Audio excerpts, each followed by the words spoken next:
I'll show you what I had under there and what I'm working on now. Kind of recycling a cross member that used to hold up the engine. Try not to throw parts like that away because I thought this cross member looked really cool, so I knew I wanted to save it. Alright, so this is what was under the truck.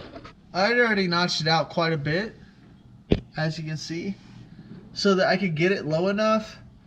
But it was going to be so thin. I mean, that's only like ½ an inch, and I was going to support it a bunch. But it's also a little bit farther back than I need. So what I'm going to do is I'm going to drill these rivets out that are in here.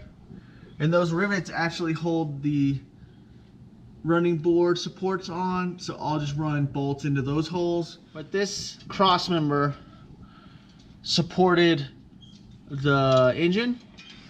So it's actually going to be turned around so the C channel is open the other way. But I welded these supports on because it gets wider at the back.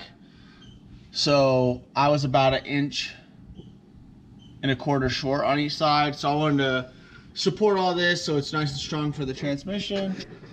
So I welded up all these plates, and I need to keep welding up some plates. And then now I have enough gap that my bushing will sit in here, support it. But I need to get this cross member out of the way before I can finish any of that up. And you can see I got some room up here. So I'll have a little bit of adjustability. But I liked how this mount looked. I liked how it looked stock. Also, with the way it's designed, there's a chance I'll be able to run my exhaust up in here instead of running it below, which I don't like seeing it underneath the running board. So hopefully I have room here. Hopefully I have room here, even though I'm gonna have all my wiring and stuff come out of this little box I made on this side. So we'll see how this goes.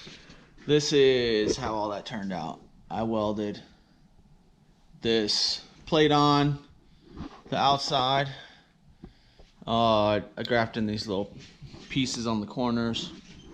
I gotta drill a hole in the bottom, but I'm gonna use an existing hole in the frame, so I need to get this mounted in there. But I also have one more thing to do.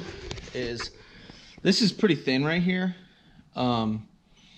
So I'm actually gonna make a little piece to extend this out a little bit. That way, this bracket, this is the transmission and crossmember bracket.